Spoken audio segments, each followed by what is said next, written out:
Welcome back. This is part 2 of me talking about some really vulnerable stuff and setting some intentions for the next few months. We did first half of the questions yesterday, which I will link up here, and we're going to do the second half of the questions today. So the next question is there a healthy 2-year-old inside of you trying to get out? How can you add joy to your life? Yes. Strangely, I kind of had a weird conversation with my younger self that I'm not ready to talk about. But there's a moment in my life where joy got sucked out of me by a single comment from someone that was very important in my life. And that person... I went to a comedy show. I love comedy shows, so I was laughing my head off, and cameraman zoomed in to me laughing, because in Japan people don't just laugh their heads off. They do very polite laughs, and the cameraman wanted to capture this little kid having a great time, and the person saw this broadcasted and told me off for laughing out loud, and how disgusting it was and how embarrassing they were because I laughed on camera. So that was the start of my joy being taken out. So I'm gonna call this my joy thing. So for me, laughter is really, really important.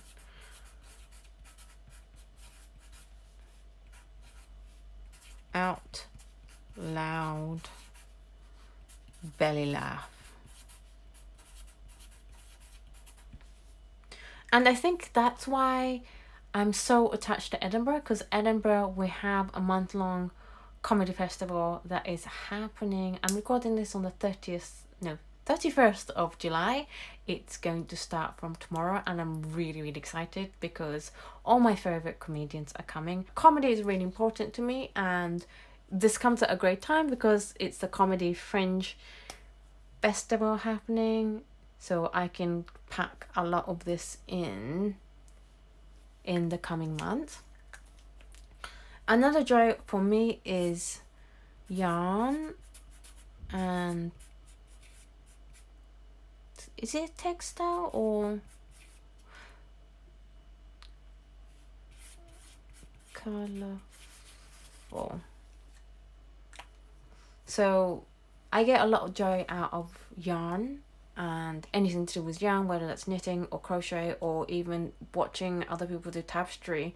And again, this comes at a great time because there is a tapestry studio in Edinburgh, and they open their studio up during the Fringe Festival, which is coming up, and you can see them make really, really beautiful, intricate, gorgeous tapestries, and they're like world-renowned, world-class studio. So I'm definitely looking forward to doing that. My joy. My joy. Oh, and this is about healthy 2-year-old. I don't know who I was as a 2-year-old.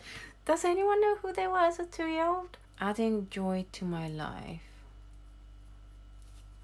as a child. Oops. See, this question is shaking me so much that I can't even spin my pen.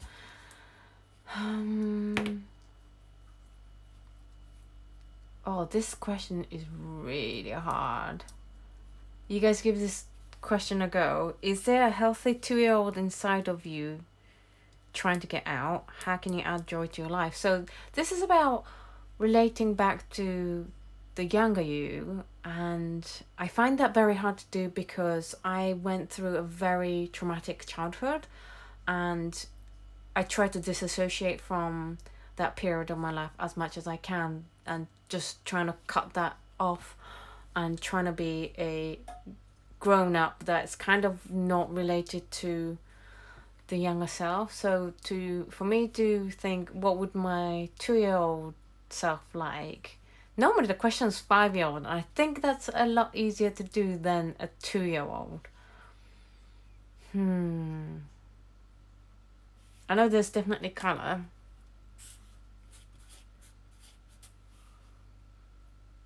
I also enjoy powerful brush strokes.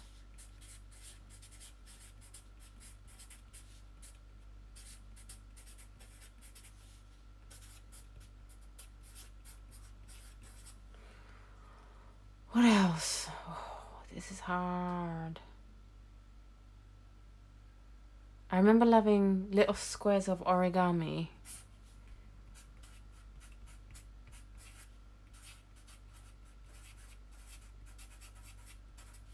Paper. My joy was watching my granny knit. Granny knit socks. She was an amazing knitter, and she would just like without any pattern create socks for all her grandchildren, and that I remember that filled me with joy a lot. This one is really, really hard. What else is my joy? Music's. I've always loved music. Listening. I wish I could sing, but I can't, so. And I did a lot of fashion design as a very young person. Not as a 2-year-old, obviously. But one of my very first creative outlet, and certainly the first creative job that I wanted as a child, was a fashion designer. And it's not much about fashion design as in fashion as the industry. It's just the infinite list of possibilities you can have around one idea or one concept. I loved coming out with different permutations.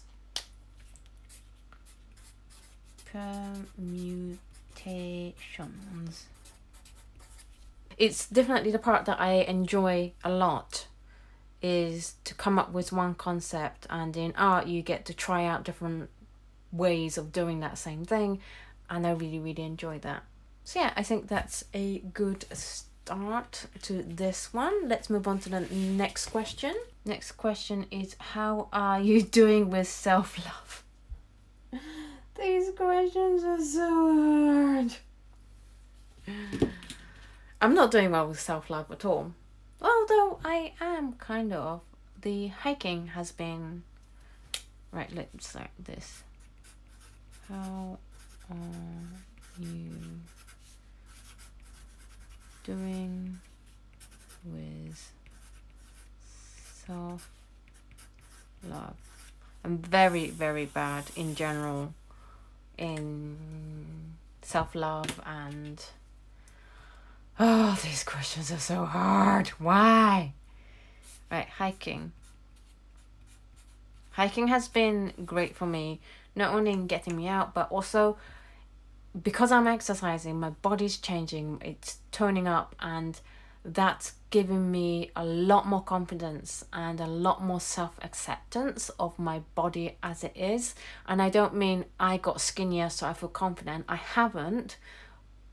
It's just redistributed itself around my body in a different way. So my size hasn't changed, but I feel so much more confident and so much stronger now that I've been doing hiking. So that is an act of self-love to do that for myself. And I'm considering joining a gym for the winter months, because obviously not going to be able to hike in winter in Scotland that often, just so that I can continue with that kind of self-care in the winter months. What else? Crocheting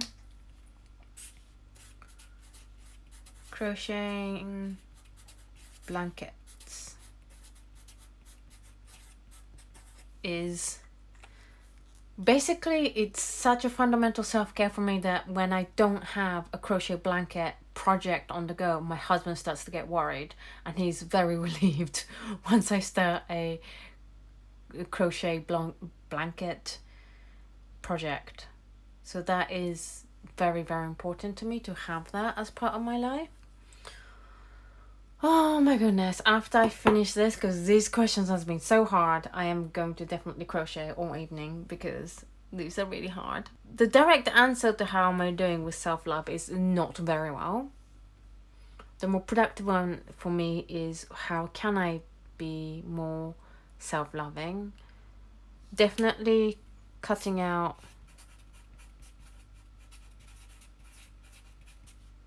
social media, cut out YouTube numbers. Also, I'm not going to write it down, but calling, that person less often. But this is just cutting out negativity, whereas I need to put more positive things into my life, which is the bit that I really struggle with. Here's the thing. If you have really good self-love things, then please let me know, because obviously I live in a self-love desert and I need some oasis to help me along here. Let's move on with the next one. Try creating something just because you can or just for the fun of it. I have actually done this. I did a couple of paintings that I'm not going to make a video about, partly because a lot of people feel that what I show the process of in terms of painting on this channel seem to feel that some people, very, very small group of people, feel that it's then a free fall and they can copy as much as they like. And I don't understand this, but they copy me and then they tag me. I'm like, well, you just copied directly, like pretty much the same from another artist, and you're gonna let them know that. It's like, that I don't understand that. But 90% of the time I'm okay with that, because I'm showing you guys techniques that I found or whatever. It still bugs me when somebody directly copies it, like exactly, and I'm like, you probably should put your own spin on that. If you notice with my exercises that I do, or when I come up with an idea or be inspired from another artist, I always put my own twist on it.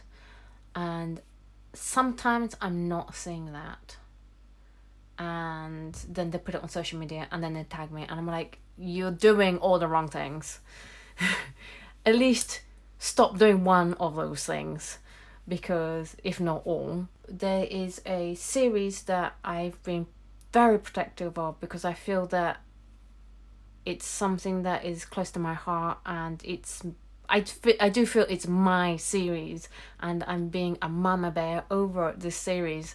And the reason why I haven't shown the process paintings for those is because I don't want them to be copied, and I don't seem to have a way to not have my work copied if I put it on video. So when I took a week off making videos last week, I did a couple of pieces. Do you want to see it? I can show you guys, just because you guys know to not copy it, because we just had this chat. Yeah, we're gonna need to zoom out. Hold on. Zoom. Manual zoom, as I would say it. So this is one of the pieces. Another one is just like a half a size, but this is the one that I like better. So this was me painting for the sake of it, and it felt good. It felt great to just actually paint without having to worry about putting something on YouTube or recording it or it being copied. Please don't copy this, because this is like my series that I'm developing. But that is an issue with YouTubers, I think, that if you put something on YouTube, then it's apparently you can copy it, which isn't the case. So the question is, try creating something just because you can or just for the fun of it. I'm just going to use this paper because I feel like I'm using a lot of paper right now.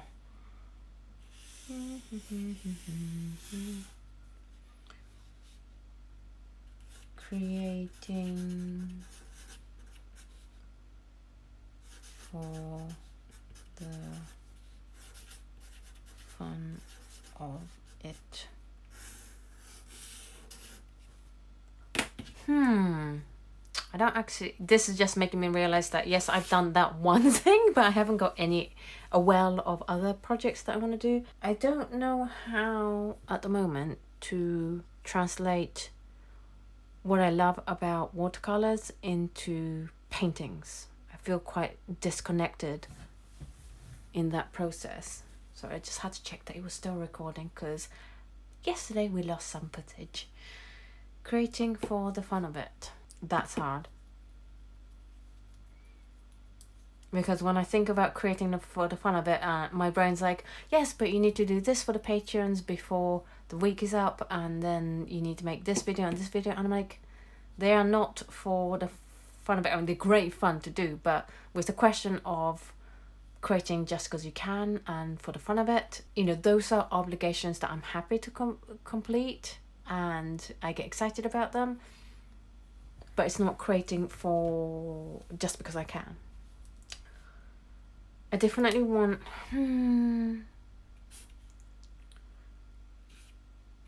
color mixing studies in layers, in uneven patches, all the colors layered. I'm still very, very interested in how colors interact with each other, on top of each other, in like layers and mixing.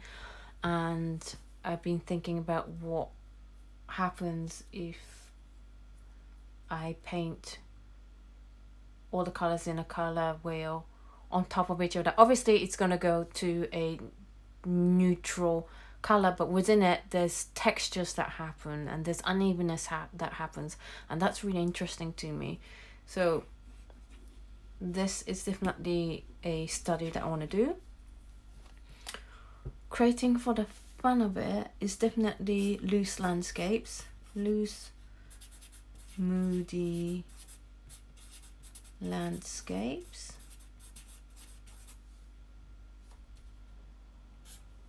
That's all I have for now, but I feel that this is a great thing to just like have on the card as a wall, so I might do that for my studio wall, because this is the way I want to think in terms of doing series and creative projects.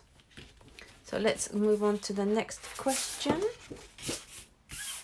What can you do to metaphorically step on stage in life? Do YouTube and be vulnerable on YouTube. Straight off. Yep, I don't have anything else to add to that. I do metaphorically step on stage in life by creating videos for this channel, and I definitely want to do more of that by sharing more of myself as a human being as well as an artist. So I hope you guys want to join me on that journey. Next question. Consider taking some bold and courageous steps in your life, one that you initiate. See what happens when you test your charisma and trust your talent and abilities. That sounds heavy, man. Consider taking some bold and courageous steps in your life. Sorry, I have to read this out to myself because my brain's not letting it in. It doesn't want to know. Courageous step in your life, one that you initiate. See what happens when you test your charisma and trust your talents and abilities. See, my brain fuzzes out about the point that says test your charisma, because I feel like I don't have any, and trust your talents and abilities because I feel like I'm so inexperienced with watercolor that I feel like I don't have any of those either. Whew. This feels like a project to me. This feels like a little zine or something. And one thing I've been considering doing that I've talked to you guys about already is doing the black and white landscapes for Inktober and then creating a zine out of it. That's definitely one thing. But I worry because I know that a lot of people come to my channel for the technical information that I provide about paints rather than me as an artist, and I feel like, oh, nobody likes me as an artist yet, and I'm not going to sell any copies. So I keep going back and forth on the idea, but I am going to put it on here so that I'm at least committed to the idea of it. Bold and courageous step.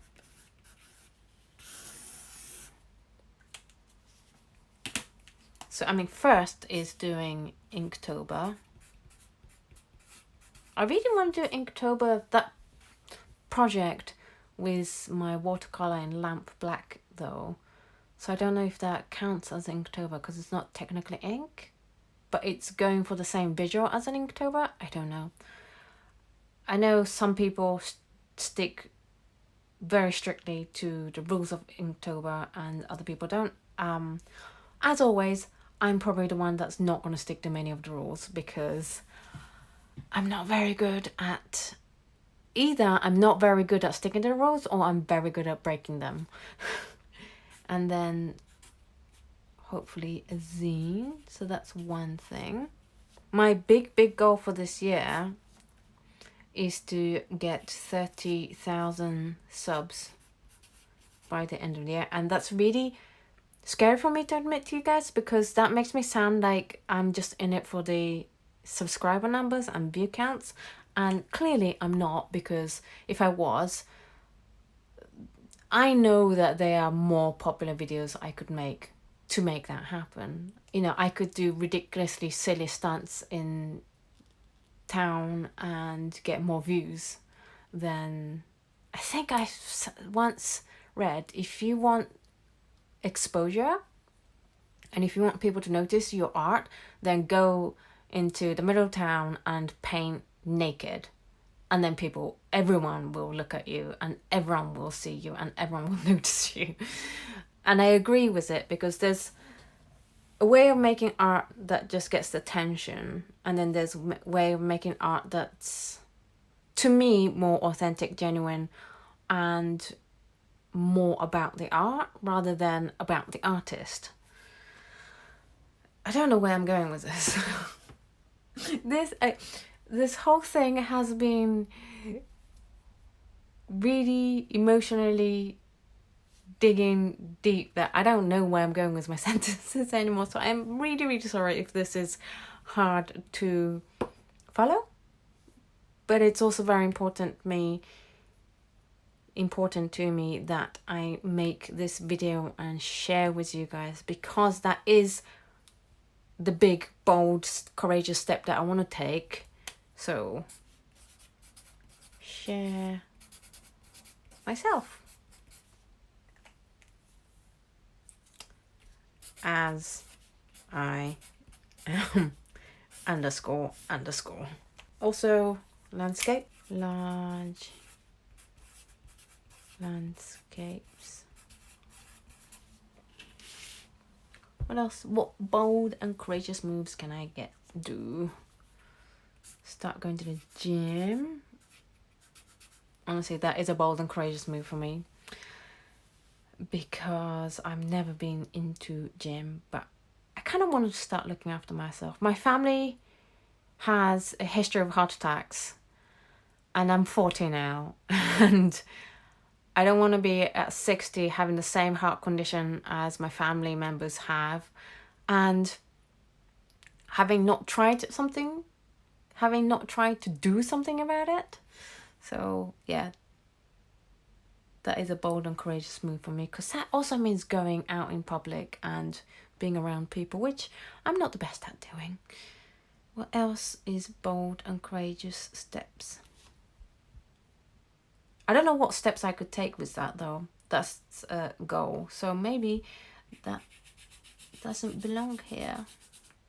Maybe, hopefully, that will be an effect of me doing all of the rest.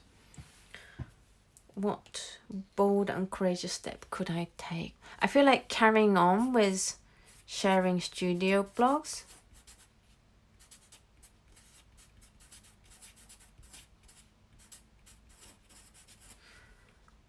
Because at the moment, I'm in this tipping point between all the technical paint videos and doing the studio vlogs. And being honest, the studio vlogs, the view counts hasn't been as great as the technical paints info videos. And the scared, vulnerable part of me wants to just stop doing them, go, it's not working, nobody's liking it, I'm not going to do them anymore, and go back to 100% being a technical YouTube channel. But I know that doing the studio vlogs is incredibly important to me as a developing artist and in my creative process, because it's a great accountability tool. If I have the cojones, what I would do is have both. So maybe like one paint technical video a week, and then maybe a couple of studio vlogs if I were to do, say, a 3 video per week schedule. If I had the cojones to hold my ground, then I think I would do both in a balanced way, rather than just go straight back to doing technical ones. The technical paints review videos, they're my safety net. They're where I feel safe. And I know that's what is more popular than my studio vlogs. But definitely carrying on with the studio vlogs will be a bold and courageous move for me as well. So all in all, I have large landscapes, Inktober and zine. Oh, wait, I need to add one more, which is landscapes in colour, because the Nathan Fawkes course has moved on to doing coloured landscape painting with a limited palette, and I've been putting that off for the last 2 weeks because I'm really scared of doing it. So that would definitely be a bold and courageous step to do that I can get on with immediately. So large landscapes, Inktober, and then maybe zine, landscape in colour, share myself as I am, carrying on with the studio vlogs, and joining a gym. What do you guys think of this as my map for the next few months, and maybe next year and 2, maybe 3 years, who knows, as a channel? I've definitely been vulnerable with you guys, so please be gentle with me in the comments. This is like a little egg that hasn't even hatched yet in terms of my dreams and things, and I'm trusting you guys by sharing this to handle it in a appropriate grown-up adult way and be positive and supportive of these ideas, rather than be unnecessary negative about the things that I've discussed. So yeah, okay, now I have to go and crochet because this has been super vulnerable. And yeah, if I was a drinker, I would definitely need a drink, but I am not, so I will stick to my glass of water and wrap myself in a fluffy dressing gown and have a hot chocolate, just to be self-loving and self-care towards myself after having done this, and at the thought of sharing this with you guys. Thank you so much for being a wonderful community that I feel safe enough to share all this with you guys. I really do feel safe with you guys, and I know you guys will look after me and that you guys have the best interest at heart for me. Thank you so much, and I will see you in the next video. Bye!